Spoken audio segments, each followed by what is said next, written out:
Welcome to Mac and Bleu, the cutting-edge podcast for the nation's builders, merging the realms of construction with exciting advancements in technology. Join us on a thrilling journey where we delve into the dynamic world of blockchain, AI, the Metaverse, virtual and augmented reality, and their transformative impact on the industry. Our engaging discussions span a wide spectrum, covering not only construction, economic development, supply chain, and market segments, but also exploring the vibrant tapestry of diversity within the construction landscape. We shed light on the intersection of local politics and its profound influence on the construction sector, while championing the remarkable contributions of women and minorities in construction. For all things Mac and Bleu, head to www.macandbleu.com, and don't forget to subscribe on YouTube. I'm your host, JJ Levinsky. Now let's get into it. Hi everyone, welcome to another episode of Mac and Bleu. I'm your host, JJ Levinsky, CEO and co-founder of Blue Wave General Contracting. This episode is long overdue. Elated to have Jordan Rose and Chris Webb from Rose Law Group. Before I let them take over, just to give you a little background from my standpoint, I've known Chris longer than Jordan through my partner, Josh Simonton. And of course, Josh has known Jordan forever too. And the whole entitlement land use background is how we got introduced. And then full disclosure is we actually use Rose Law Group for a couple different things, which we'll dive into a little bit today. So they are counsel for us on a number of things. Welcome, Chris. Welcome, Jordan. Thank you, JJ, and thank you for letting us help you. We really appreciate that. We've loved the relationship, and we love representing you guys. So Good. Thank you. Yeah. That's hey. the suck up to the host before you ask me questions. Yeah. Don't worry, I suck up to you guys too. It's perfect. Hey, just to, you know how it goes. Everyone wants to know a little bit about you people as the person before we get into all the fun law stuff that why we're here today. So if you don't mind, I'll let her go second so she gets all the glory shots. Of course, so, yeah. Chris, and just so everyone knows, Chris is his partner and director of land development solutions group with Rose Law Group, and of course Jordan's the founder and the La Jefa, if I get my Spanish right. Yeah. So go ahead, Chris, a little bit about your background, family, if they even talk to you still, all that kind of stuff. They still do from time to time. I've got 4 kids. They range in age from 21 to 11, quite a spread. They're all biologically yours though, right? They are, okay. Yes. Yeah, that's impressive, I know. And same mother too. Correct, yeah. Equally impressive, so. But you're not a native. I'm not, no. I grew up in northern Utah, but I've been here almost as long as I lived there. I've been here for 23 years. Oh, you're a native, screw it. I feel like a native. So I live in the Southeast Valley, been with Rose Law Group for 15 years now, long time. Awesome. My background's started out actually as a civil engineer here, doing design you're work. Another one of the recovering civil engineers in town, I see. Yep. Just know enough to be dangerous still, so... did that, worked in the home building industry for several years, worked for a small private equity group here, which is how I met Josh. And then, I've been with Rose Law Group for since 2008, I guess. So, fun. Yeah, it's good stuff. Jordan, do you mind giving us your abbreviated pass? No, and I would say, Chris is the best. He undersells himself in every way, but he's amazing because 24 years ago I started the law firm in a storage closet of another lawyer. Hold on, you can't make that stuff up. Say that again. No, you can't. Yeah. 24 years ago I started the law firm. I didn't mean literally. Yeah. I meant figuratively. Give the story about the storage closet. Well, I'd worked hey, for she's got a meth lab, it's all good. Yeah. I'd worked for a law firm for about a year and a half or so at a law school that did zoning work, and it was great. And I think, long story short, I was probably going to get fired. And so I started looking around for other opportunities, and there's not that many law firms, especially then, 24 years ago, that did land use law. Maybe there's 4 of them or something. And so I looked at all of those, and then I talked to a guy named Doug Jordan, who's a great guy, who just had a small firm, and he was telling me, like, hey, here's how you make money in law. And he scratched out literally on the back of a napkin, and you can't make that up, at a restaurant just right down the street here. And he said, if you want, I've got a storage closet in my office on Indian School Road down near Phoenix, and I could rent it to you for like $150 a month. There's a big desk in it, and there's some file cabinets, but you're kind of little, so you could probably shimmy and get back there. And so I went home that night, and I was thinking, well, I could go to this big law firm or that big law firm or that big law firm, or I could go to that storage closet. And for some reason, I decided that was a good idea. And it turned out to be a good idea because I wasn't like questioning it or anything. It just seemed like that's what I should be doing. And very quickly, because I love what I do, and this is what I'm like literally was born to do. Like, I'm born to solve problems. I've known that for a long time, and this is the only thing I'm good at. So I put everything into it and was able to build it up pretty big, pretty successful and whatever, and then attract Chris. And that was 15 years ago. And so 23 years ago, I decided, I need to have a planner. Well, 24 years ago, this is one of the first people I hired was a planner, and that we would be able to do, all the land use entitlements, but also the planning work. And that was pretty unique to the market. But then we expanded that, and that's where Chris came in. I mean, he can value engineer things. He doesn't engineer things. We work with engineers, but it's really, really helpful during the downturns. Some of the home builders would bring him on as kind of their project manager for the interim when they didn't have, the cash flow to have project managers. And Chris is just brilliant at solving like these really complex problems. So then we were able to incorporate, neighborhood work or outreach, and I have a traffic engineering company that Chris helps me with, and so we can do all that stuff. And it's been such a joy to get to work with Chris. I mean, he's like my favorite person. I mean, he's just so brilliant, and he's so good to By the way, work with. He's tapping her on the leg at the same going, keep going.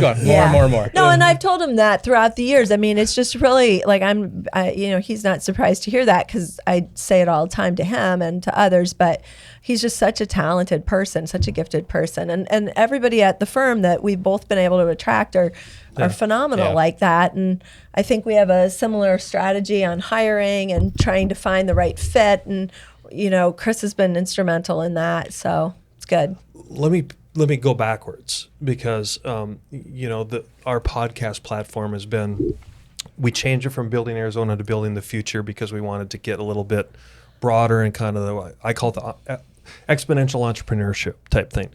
But if I go back to 24 years ago, correct me if I'm wrong, Jordan, and I hope you don't mind, I'm going to mention some names. I mean, your industry, the land use attorneys, if you will, the entitlement, it was you, Ralph, and there was a handful of people, right? Wasn't that the old guard? Was that the OGs that you were there? Yeah, I think I'm generationally, younger than those guys. Well, I didn't mean to group you with the old guys. No. So I saw it as for sure, an opportunity. I mean, there's there's the generation, and then there's sort of my generation of zoning attorneys. There's not that many of us. And, there's fewer. I mean, so it's, it's a limited amount of people. But I more look at it like, I don't think we really are, competitors in a sense. No. I think it's more just, there's a lot of work. There's, there's plenty of work for everybody. I don't feel like we're in competition with anybody. No, I wasn't insinuating that because most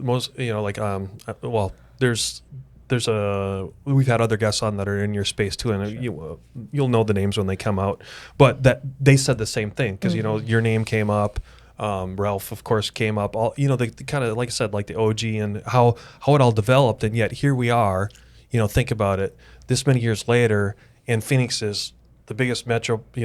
What is it? Sixth biggest metroplex in the nation now. Yeah. And to think that, I always tell people as an 11-year transplant from the Midwest, I still feel like it's the biggest small town in America. Oh, for sure. I agree with you. I mean, I can go to one of your open houses, and you shake to it. Hey, I know you. Hey, I know you. Hey, I know you. If I would have done that in Minneapolis, I would have felt like I wouldn't have known half those people. Right. Well, and I think people are really welcoming here, and that's really a quality of Arizona that is so cool. Is that if you want to do good, you can find your space and you can do cool things. So yeah, it's a very the development community in particular here for a city this size is it's oddly very small. Yeah, and I mean, we started probably, I think now maybe it's been 14 or 13 years, we started another company is Rose Law Group Reporter.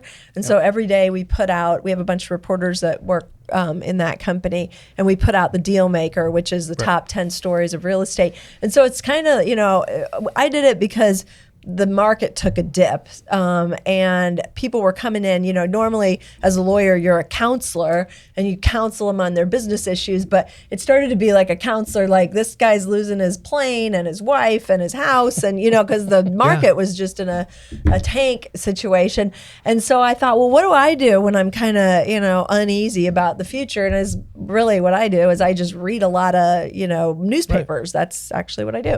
So I thought, well, if I could do that, if I could provide newspapers, sort of like all sorts of relevant information, maybe people would come up with good ideas and get out of this funk and stop coming to us with their domestic situations and their bankruptcies, and come back with some ideas about how to grow. And so I hired a reporter, and that's like blossomed. And so everywhere we go in the real estate community is kind of cool because they talk about that. And I don't know anyone that doesn't fun. talk about your that or e-blog that goes out. Hell, I read it every week. It's like a small newspaper. The two things I read are your reporter awesome. and Phoenix Business Journal. Oh, awesome. Well, that's really cool. And the funny thing is you guys, so not cool. but you guys cross-report on a lot of the same issues, right? For sure. Yeah, and they're great. I mean, they're amazing. And I just love the news stuff. So this is really a great thing. Jordan, I have to ask. Everyone kind of, and you don't mind, I'm sure you get this all the time. Okay, maybe. You're kind of eccentric. Okay. And, well, no, in a good way. In a good way. Okay. But kind of, when we were doing the background, this innovative thinking. Okay. Yeah. Like, even before I ever met you, I'd always heard Jordan is not afraid to go into the periphery or the fringe of other markets. So how you started in the land use, but how did you, there isn't something that happens. Let's take Pinal County. You guys, it seems like your name's on everything that gets attached down there to the expansion and anything land use, but it's spilled over into water and some of these other kind of, I would call them ancillary markets. Yeah. How did all that come about? Well, I think I've always been entrepreneurial in the area of law. Okay. And so I like to see areas of life that law hasn't gotten to yet and then enter that first. Okay. So, for example, Pinal County. So when I started being a zoning attorney on my own, I thought, well, okay, so there's guys that own certain cities, like so-and-so owns, Tempe, and so-and-so owns Mesa, and whatever it is. And is that still the case? Yeah, I mean, to a large extent, I think, to some extent. I mean, I think Phoenix is not owned anymore by one guy, and Tempe is not owned, but yeah, I mean, you know where you want to hire people because of their, political connections and stuff like this. So you can't be everywhere, right? So I thought, well, I come from a rural Ohio, and where I grew up in a place that was farm fields, and then Jack Nicklaus, the golfer, came and bought property around the farm fields and turned it into Muirfield Village, where they play the Memorial Tournament, the PGA. And so it was a really weird mix of people. So we had the farmers, and my dad was a farmer's lawyer, and then we had the nouveau riche who came in, with the golfers, and then we had, this was really weird, a Honda plant where all these Japanese kids that didn't speak English moved to my city in the first and second grade, and then we had the Amish people. So it was a weird mix of people, but the point was I really related to that farming community that was sort of being taken over by growth, and the positives and the negatives and the fears and all of that stuff. And so when I thought about Pinal County, I thought two things. One is I love the farming and ranching culture. I just like that stuff. That's kind of where I, grew up in a different state, but in a similar kind of situation. And then I also like the idea of, seeing that growth. At that time, 24 years ago, you couldn't find another place in the state that you could build a starter home for $150,000 or less. Other than, to me, it was very clear. It was Pinal County. That was the only place you're going to be able to go. Now, some people were saying the West Valley. And I thought, well, that would be true if they could figure out their utility issues. But they had some, obstructionist lawyers involved, I think, and city level that were stopping people from utility connections. And so I I kind of determined in my head that is not going to develop. That's just a fight. And it turned out to be a fight. And you saw all those West Valley's growth delayed, and all the home builders go to Pinal County. And so, we bet hard on Pinal County, and we were lucky enough to be right. So we probably represented 90% of all those zoning cases when the run-up happened. I mean, I lived in my car just traveling around from, city to city, and it was a blast. I mean, I loved it, and we did some super cool, quality stuff. So I've been down there forever, and I love that county, and I love what we've been able to help create. But I've always tried to look, see kind of the puck before it hits the stick in terms of our business and the law. Ooh, I and love the so, hockey analogy. Yeah, you were metaphor. Right? Yeah. I'm like, that's my girl. That was teed up for you. Being a northern guy, and I'm like, hey, Right. There you go. this- Oh yeah, I forgot none of this the highlight Minnesota crap. guy. Let's get to hockey, a real That's sport. right. Yeah, a real sport. So, we've done that over and over again with different areas of the law and, the metaverse and cannabis and renewable energy and cyber defamation, and so on and so on. And I'm always kind of looking to the future, because also we have so many people working at Rose Law Group, team members, that I feel very responsible, obviously, for feeding every day, and I want to make sure that we continue that trajectory of good things for them They have and a their well-stocked families. cafeteria, everyone. Yeah. Yes. Yeah. So, and it's fun. I find that to be fun. Let's take a little time out there. What is your current? This sounds impersonal, but what's your current head count as far as a I group? think it's like 62 or something like that. Oh, wow. Yeah. So it's considered. I think it's considered a large firm in Phoenix standards. Oh, Yeah, or mid to large firm for law firms in this market. so you kind of stole my thunder in a good way. Yeah. You went into all those other kind of verticals that you're doing. Always doing that. Yeah. Let's peel a couple of those off and talk Okay. about how, other than your entrepreneurship, what drew you into those things? What were some successes and failures? Let's start first with the cannabis. Okay. How did all that come about? Yeah. So it was kind of fortuitous. I was working for a philanthropist business person whose main thrust in philanthropy in his older years had become cannabis and legalization. And it's not my issue, but like I don't have a bent towards it. But he wanted to hire us when the initiative was going through the state voter election process for legal medical cannabis to go and look at other states and see what the best practices there were. But to be clear, this was before recreational. This was just the legal medical. Yeah, no, we were the first law firm in Arizona to take this on. Okay. And so this guy said, I'd like to be able to hire you to go look at other states and what they're doing with medical marijuana and see if we could bring the best practices here if this thing passes with the voters. And so I thought about it and I was like, well, great. I talked to our ethics counsel and realized there was a state versus federal law issue and figured out how to make sure that we weren't ever advising on federal law because it's federally illegal. And so we were just instructed on, the state laws and those kinds of things. And so we decided to go into it when a lot of law firms wouldn't touch it. And so this was interesting because one day one of our the TV station called and said, hey, will you go on and talk about medical cannabis during the initiative process? And I was like, I don't want to be on TV for this because this is not my issue. Like, I just am not into drugs is not my issue. So anyhow, so there was a law clerk. Hey, all you clerks, which one do you want to take? Totally. Right. Yeah. And it was even better. Did you really? Yeah. Well, no, this guy was very presentable. Okay. And It must not have been Chris, thank God. It was not me. yeah. Not me, yeah. And he was religiously opposed to marijuana, which was fairly interesting. And I said, do you want to go on TV though and talk about the legal parts of it, not legal parts of whatever? And he said, sure. So he goes on. I love the juxtaposition, if you will. It was amazing. It was perfect because then no one could argue. Yeah, right? It was amazing. And so he got on. He did some little tiny interview, like no big deal. And then the phone started ringing. Yeah, and we got lots of clients. And so it just snowballed into, because we were the only people doing it, so we were there first.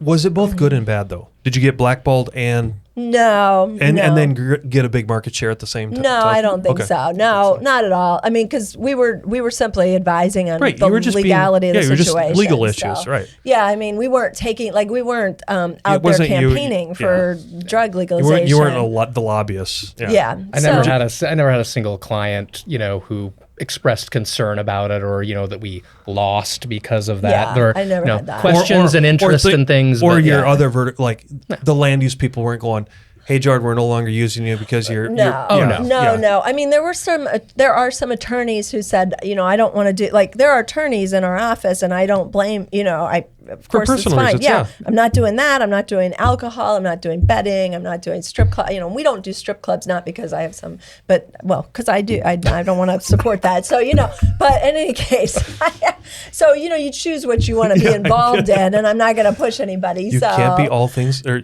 all things for all folks, right? Right, Yeah. exactly. So, it was good, and I think the year that medical cannabis passed, it was the busiest year we had up to that point, and it was literally like 2 degrees of separation from every human being.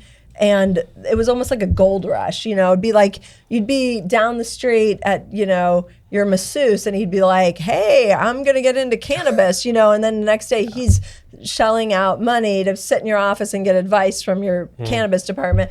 And, so it was everything from the hedge funds from New York that were coming out with the ideas of, this is going to be a big business thing, to the guy who, when they left the conference room, it smelled like pot because they'd been sitting in their dorm room beforehand. It was a weird time. I'll tell you that. It was really strange. But I'm glad we did it, because for me, the thing that was really cool was not since the electrical regulation, I think, would a lawyer be able to come in at the beginning of an industry that didn't exist, literally didn't exist legally before, help write the regulations that industry would be under, and then put clients into the regulations and figure out the business propositions for that, and then help them navigate the situation. I mean, isn't that crazy? If you think about what lawyers do, usually we're just sort of inserted into laws that are already there. Here it was like there was no law, there was no business. We had to help, formulate that, and then, like, from an intellectual perspective, that was pretty cool. So. There comes a time when dreams become a reality, when you see your vision materialize into a true work of art. And the only way to get there is to choose a general contractor who shares that same vision and knows how to bring it to life. At Blue Wave, we aren't so big that we've forgotten where we've come from, and we aren't so small that we can't care for your projects regardless of their size. When your vision deserves safety, perfection, timeliness, and expertise in order to become a reality, trust Blue Wave to get it done right the first time.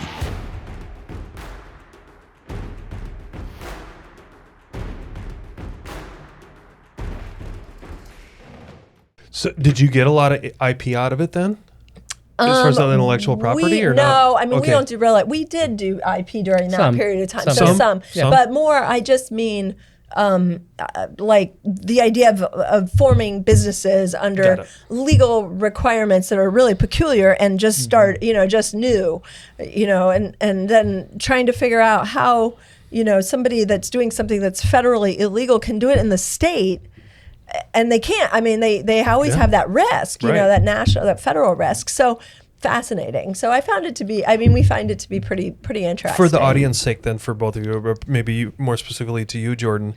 Then once recreational got passed, now has all that market share gone away, or are you still active in this space? Still active, Okay. still active. So it's a different, it's less because the licenses have been given out, and there's only a certain amount, they're a finite number. You're not seeing like thousands of people in a year because they want to get a license, because there are no licenses to get, essentially. So yeah. Conversely, was there a lot of land use stuff that you guys got involved with when the grow houses really kind of? I would think that was the dovetail between the two. That was the kind whole of verticals, other, right? Well, that was the part that we would handle. So Okay. I mean, the other part of our law firm would do the business stuff, and the cannabis part of our law firm would do the legal stuff related to the cannabis. But Chris and I, were involved with like the land use and zoning issues that related Because wasn't it to a lot that. of water and power issues?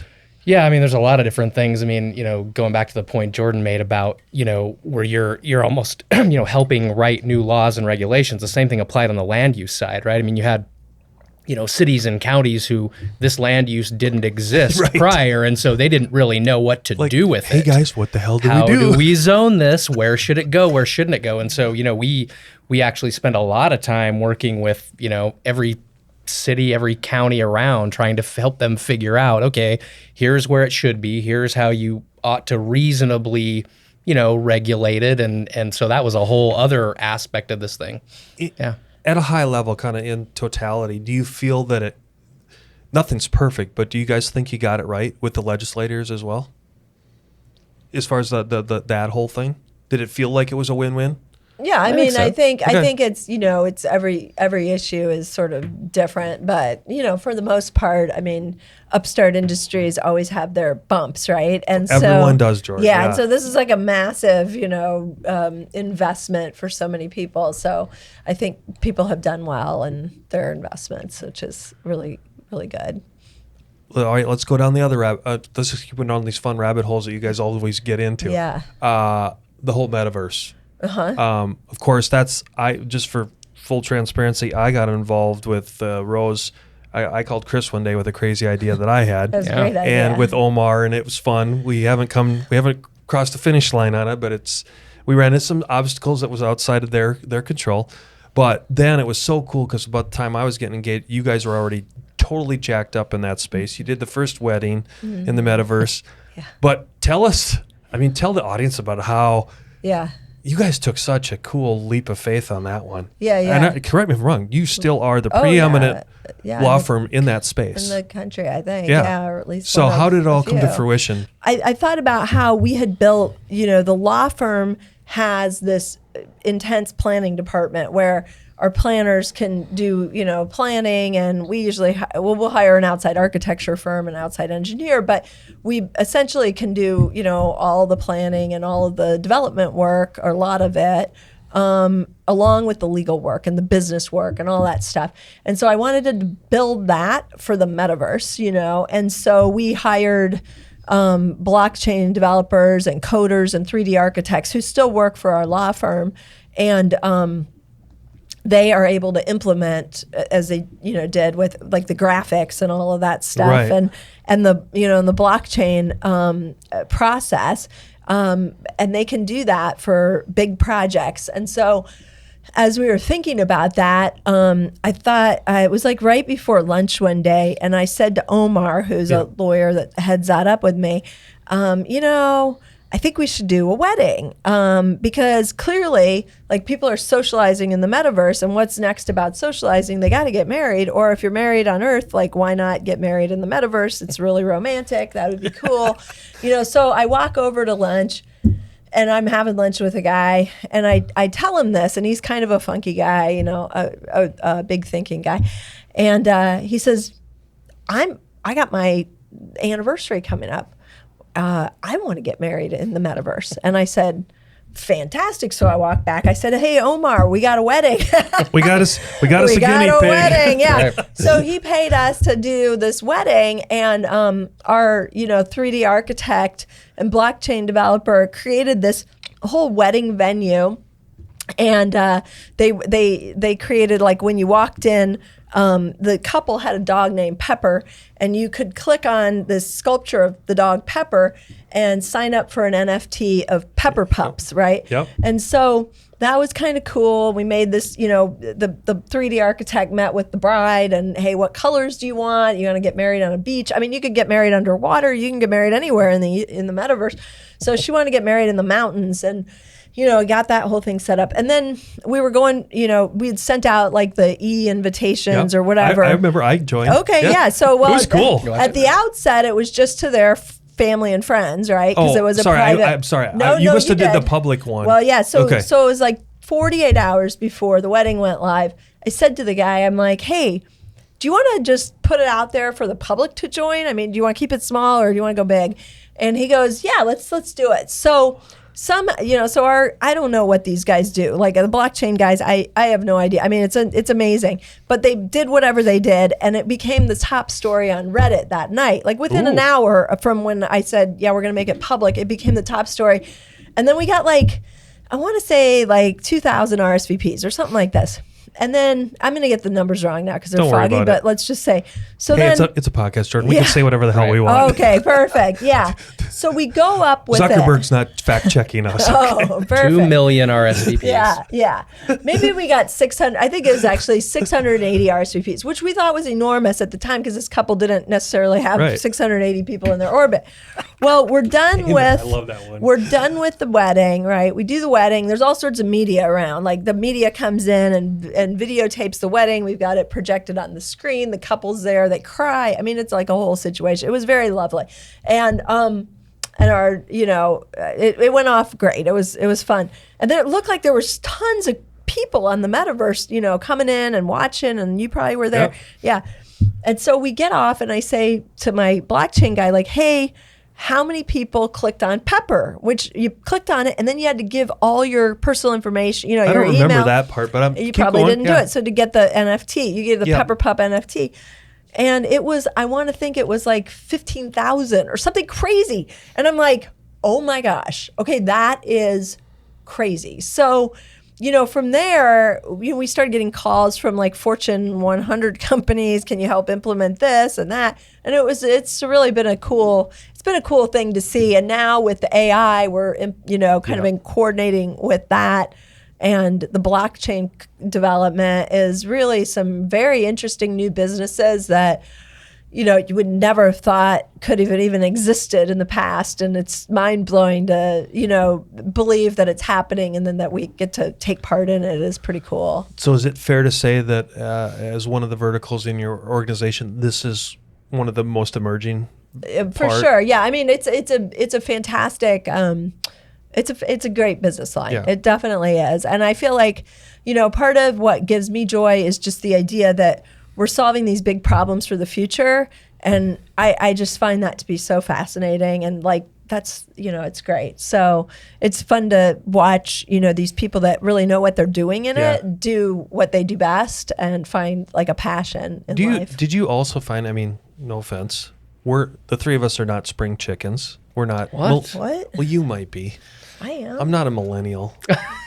Jordan might think she she is. Botox or something. I thought I'd fool you. But where I find, because I as an old guy got engaged in that, and I found it was transcending to my connection to the generations below me. Mm-hmm. Did you see that too, even within your law firm? Well, I mean, we've always skewed young in our hiring because I think for sure. I can fool myself and think, oh, we're going to see the next thing. I'm always going to see the next thing. But I'm betting that at some point I'm not going to see the next thing unless I'm surrounded by people who are younger than I am. Represent the next thing. Yeah. Mm-hmm. Yeah. And I'm hoping that just by being around those people, I'll see the next thing. Or even better, that they'll see the next thing and I'll help them implement it. So that's sort of what I want for all of the people that are at the law firm is to be able to, if that's what they do, and some people have that kind of excitement over visioning stuff and some people don't, that's fine. But the ones that do, Omar included, I want to help, get there. So no, and you walked, I mean, I don't want to sound condescending. You walked right into my question the way I wanted it because I just think the audience needs to hear that more and more. It's hold it. If you want to be in those emerging spaces, you have to bring the talent that represents that. There's just no way around it. Totally. Yeah. I mean, our team, that Metaverse team, I don't know if you met Eduardo and Will and all those guys. I mean, they're just fascinating people. They're super, creative and genius in a totally different way that I have no idea even what they're doing all day. But then I see, Chris is over here going, I know. I mean, and he's don't worry, Omar, we still love you. Yeah. So I mean, it's just phenomenal. But that's Chris too. I mean, he brings this really genius expertise that I don't have. I have no idea what this engineering is that he's doing, and and our traffic engineer. Is that water flowing? That water's flowing uphill again, Chris. Yeah, right. Yeah. So thank goodness. Yeah. So I can't micromanage. Those damn recovering civil engineers, you know, Jordan. You have to. It takes a while to wash that out of your system. So. Thank goodness. Well, it's super helpful to. All right. Well, thank you for going down that one. Now let's jump over into another foxhole, and that is. as you know, whether it's on your report or on, I referenced Phoenix Business Journal, all of us are facing, I think, a more national scrutiny. I don't think it's as local. I always try to tell people that locally, I think we actually have this under control, but the water issues. So how does Rose Law Group integrate, and how are you guys actively involved in water-related issues in Arizona? Well, pretty much every one of our developments has, a need for water, right? Well, every one of them. And, the water laws are very complex, and we've got a good water department, great guy that heads up our water law. And so we've been advising clients for, a couple decades on water stuff. And recently it's become more acute. Okay. And, we've been lucky enough to be involved with some amazing projects, including representing the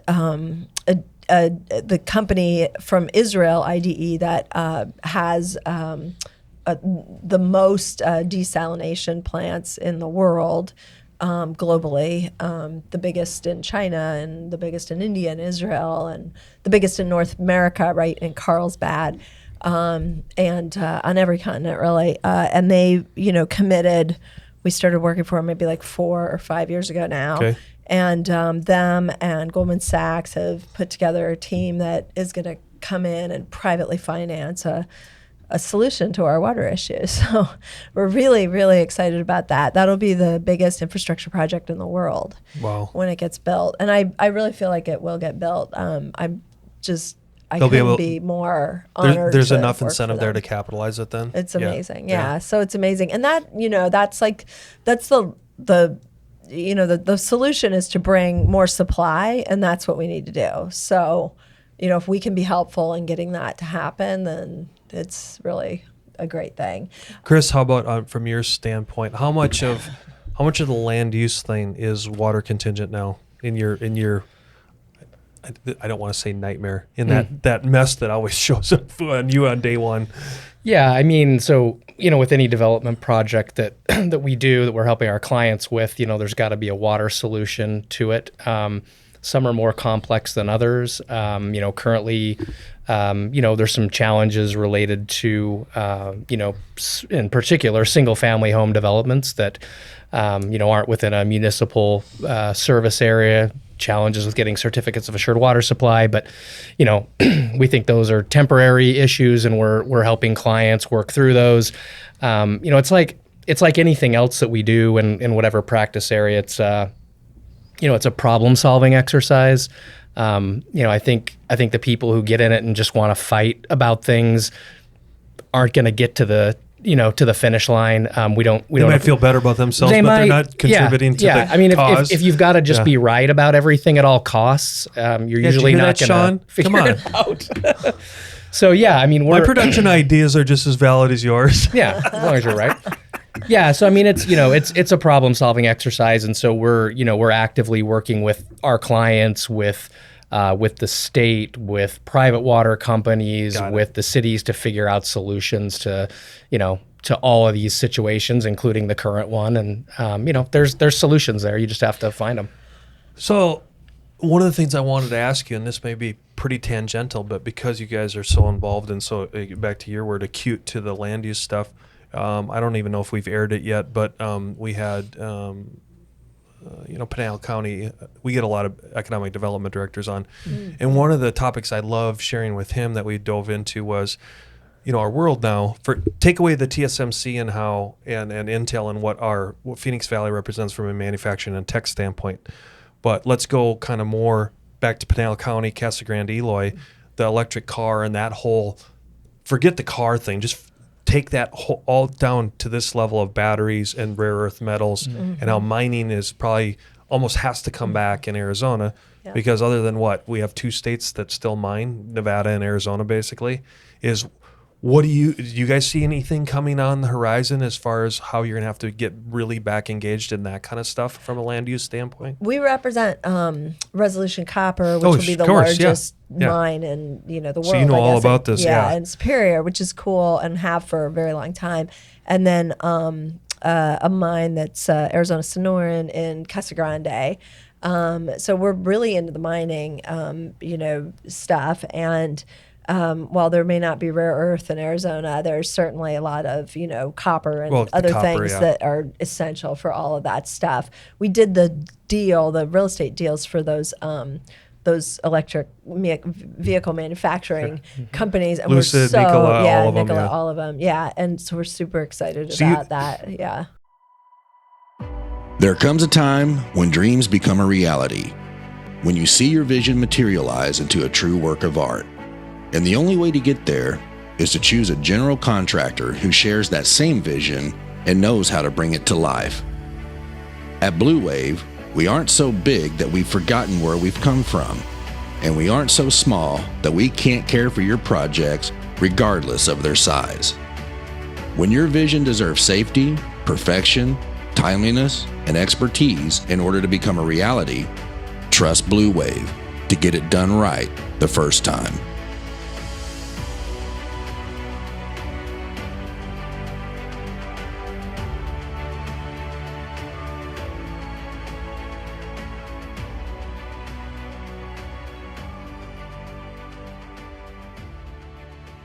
What and I want to be respectful of you and your clients. Is there anything that's non-proprietary that you can talk about as far as, is it not only at the county level, is it state and federal, that are they getting their hands back around that, hey, we need this stuff, and they're working a little bit more hand in hand? Back to your point, Chris, is it more collaboration or is it still just big boys fighting each other? Oh, I think they've been phenomenal. Our state's doing as much as we possibly can, I think, to get employers to Arizona. And I say that because, Arizona has a peculiar constitutional provision, our gift clause, which only, I think, Washington State has a similar gift clause. And what it says is that you can't, as a government entity, you can't give a gift to a private entity. So, you can't, in Texas, you might see, governor signs a check and hands it to the next best employer and says, here's a check, and you'll read about the incentive that they gave them. It's an actual check, And in Arizona, you can't do that because you can't gift anything. I didn't know that. Yeah, and that's why it makes it more difficult for the state of Arizona to win stuff from Nevada or from, Texas or from Florida. Interesting. Yeah, because they can all do those going home checks and all that kind of stuff. We can't do that. And the good old boy deals, yeah. Yeah, so the only thing the state or a city can pay for in Arizona really is public infrastructure. So, there's been litigation over it, and, they found if it's a public parking garage, public parking, then okay, maybe the city can pay. But if it's a private multifamily complex to go along with, the next great industrial plant, no go. The city can't help you with that at all. If it's a public park, okay. If it's a public road, okay. But yeah, it's really interesting. So we have to sell other stuff. And so it's pretty interesting how, the last at least, 8 years, 10 years now, we've really been able to attract some huge employers. Our Arizona Commerce Authority, which was set up maybe 12 or 15, I don't know how many years ago, I shouldn't even, but in any case, that's been amazing. Those people are out there, they're battling every day with other states to bring, jobs here, and they've been super successful, which is great. Yeah, we've had as many of those organizations that we can. We've tried to get on this program just to look at all the different angles of that economic and human development, and whether it's GPEC or ACC or ACA, or I get lost in the acronyms. Hell, I can't even spell. But no, it's I think you're spot on, Jordan. Well, I was looking at the time. I've got to get Jordan to her workout session or wherever she's going litigation next. So, but before we wrap it up.